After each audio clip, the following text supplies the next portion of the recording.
Good morning बेटा। Class 9 to 12 Hindi grammar में हम समास कर रहे हैं। इसमें हम 2 पॉइंट कर चुके हैं। इसके 3 पॉइंट है हमारा कर्मधारय समास। अब सबसे पहले हमें ये पता होना चाहिए कि कर्मधारय समास होता क्या है। कर्मधारय समास कर्म प्लस धार्य, कर्म प्लस धार्य इन 2 शब्दों से मिलकर बना है। कर्म का अर्थ क्या होता है? विशेषता। धार्य का अर्थ क्या होता है? धारण करने वाला।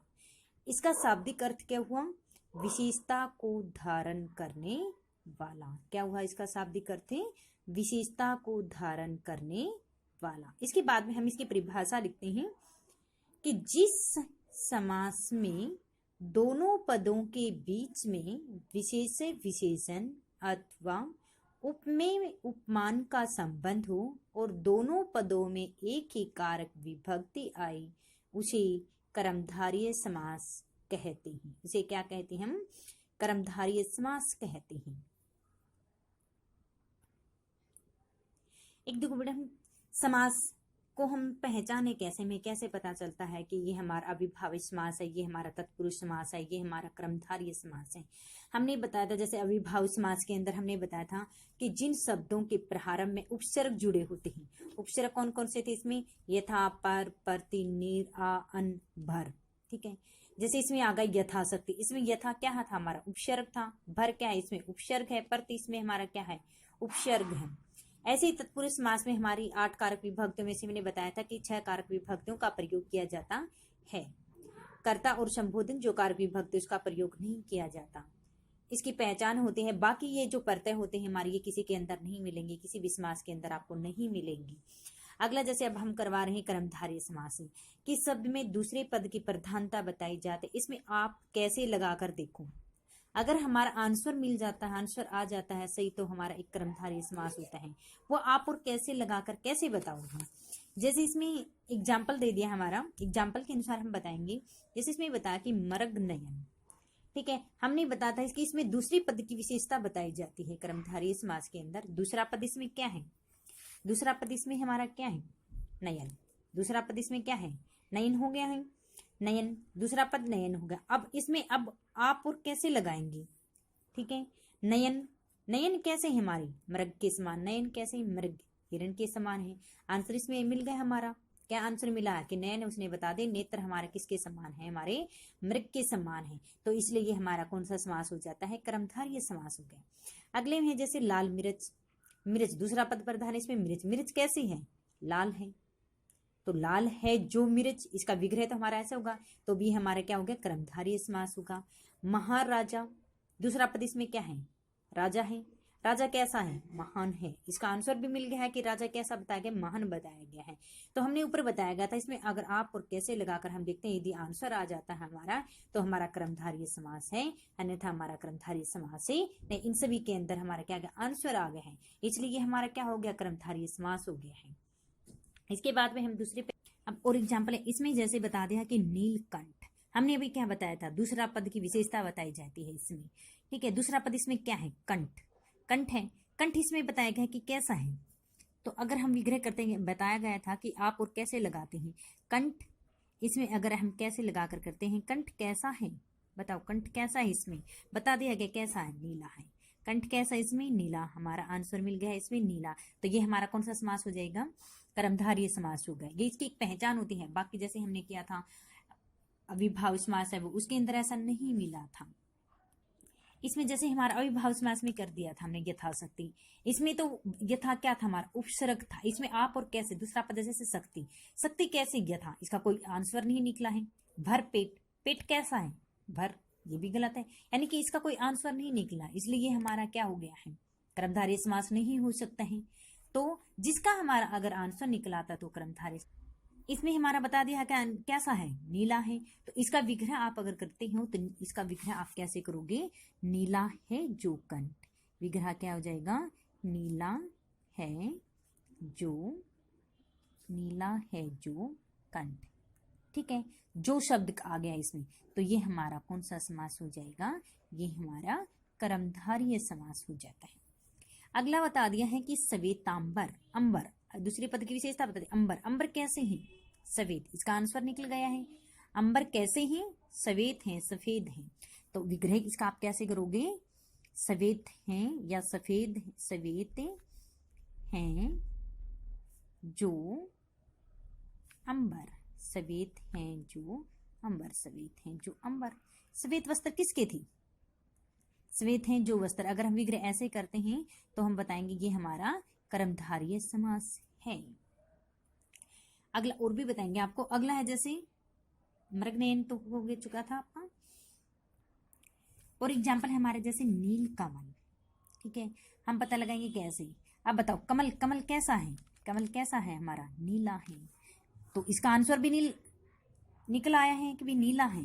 नीला है जो कमल। तो इसका विग्रह आप कैसे करोगे? आप नीला है जो कमल, नीला है जो कमल। ये भी हमारा कौन सा समास हो जाएगा? कर्मधारय समास हो जाएगा। नीला है जो कमल। अगला है जैसे पुरुषोत्तम। उत्तम, उत्तम कौन है? पुरुष है। इसका भी आंसर निकला है, यानी कि इसका विग्रह आप करोगे कि पुरुषों में है जो उत्तम, पुरुषों में है जो उत्तम। ये कौन सा समास हो गया हमारा? कर्मधारय समास हो गया है। अगला है हमारा नीलांबर। अंबर, अंबर कैसे हैं? नीले हैं। ये विग्रह किया था हमने। भला मानस, यानी कि मानस मनुष्य, मनुष्य कैसा है? भला है, अच्छा है। तो इसका विग्रह आप कैसे करोगे? भला है जो मनुष्य, भला है जो मनुष्य। ये भी हमारा कौन सा समास हो जाएगा? कर्मधारय समास। अगला हमारा पीतांबर। अंबर, अंबर कैसे हैं? पीले हैं। अंबर कैसे हैं? पीले। आप विग्रह करके देख ले, जिसका आंसर आ जाता है तो उसको आप डाल देना कि कर्मधारय समास के अंदर प्रयोग किया जाता है। तो पीले हैं वस्त्र, जो पीले हैं जो वस्त्र, पीले हैं जो वस्त्र, फिर ये कर्मधारय समास। अगला एग्जाम्पल में हम बताएंगे आपको कि जैसे हमारे कई एग्जाम्पल ऐसे हैं जो हमारे कर्मधारय समास है और बहुव्रीहि समास है, उन दोनों के अंदर प्रयोग किया जाते हैं। वो किस प्रकार से अगर आते हैं वो हम आपको आगे बहुव्रीहि समास जब आपको करवाएंगे उसमें बताएंगे। दोनों के अंदर प्रयोग किए जाते हैं आपके, जैसे श्वेतांबर है, पीतांबर है, ये दोनों के अंदर प्रयोग भी किया जा सकता है। अगला जैसे जेब घड़ी। घड़ी कहाँ रखी जाने वाले? इसका कुछ विग्रह ऐसे भी होते हैं। जेब में रखी जाने वाली घड़ी, जेब में रखी जाने वाली घड़ी, ये भी कर्मधारय समास आ गया। महारानी, रानी कैसी? महान है। इसका भी आंसर निकलाता है। तो आप क्या करोगे?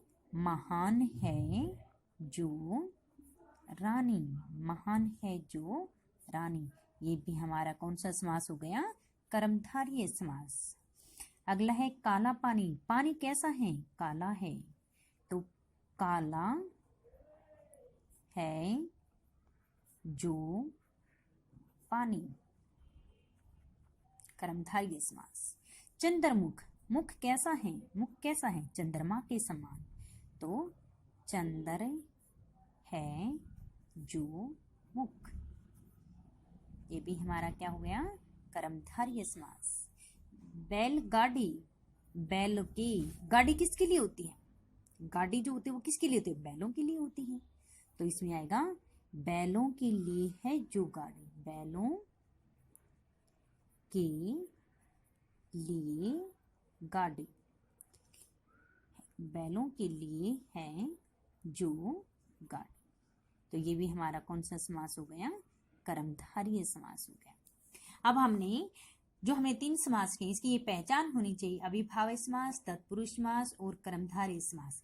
हम आप विग्रह करके देख लीजिए। हमने आपको बता दिया गया था, आपको यथा पर प्रति निर ये उपसर्ग मिल जाते हैं तो उसके एग्जाम्पल के देखते ही आप पहचान लीजिए कि ये हमारे अविभाज्य समास हैं। अगर हमारे आते हैं तत्पुरुष समास वाले, देख लेना कि हमने जो 6 कारक विभक्तियां होती हैं उनका प्रयोग किया जाता है। कर्मधारय समास के अंदर हमने बताया थे आप और कैसे अगर हमारा आंसर निकलाता है तो हमारा कर्मधारय, बाकी ये जो वर्ण आए हैं विग्रह हमने किया, बाकी ये जो ऊपर वाले दो समास के हैं ऐसा किसी के अंदर हमने नहीं मिला है। तो ये हमारे समास की क्या होती है कि पहचान होती है, कि इसकी एक अलग से पहचान की जाती है। ऐसे ही हमारा जैसे द्वंद्व समास है, हमने सभी समास के आपको पहचान करके बता दिया। अविभाव में क्या होता है, तत्पुरुष में क्या होता है। जैसे हमारा 4th पॉइंट है कि द्वंद्व समास, इसमें क्या मिलेगा आपको, द्वंद्व समास के अंदर मिलेगा आपको जोड़ा मिलेगा और साथ में एक योजक चिन्ह का प्रयोग भी किया जाता है। विग्रह जब आप करते हो तो उन दोनों शब्दों के बीच में आपको क्या मिलेगा, योजक चिन्ह मिलेगा। जैसे लेन देन, दोनों के बीच में क्या हमारा योजक चिन्ह है, लेन और देन। दाल रोटी, दाल और रोटी, बीच में योजक चिन्ह धीरे धीरे, ये हमारा धीरे धीरे दोनों के बीच में योजक चिन्ह है, लेकिन ये जोड़ा नहीं है, दोनों का जोड़ा नहीं, इसलिए ये हमारा किस में आ जाता है, अविभाज्य समास में आते हैं। अब आज आपको केवल कर्मधारय समास तक ही करना है, ये कर्मधारय समास तक ही केवल आपको राइट प्लस से लर्न।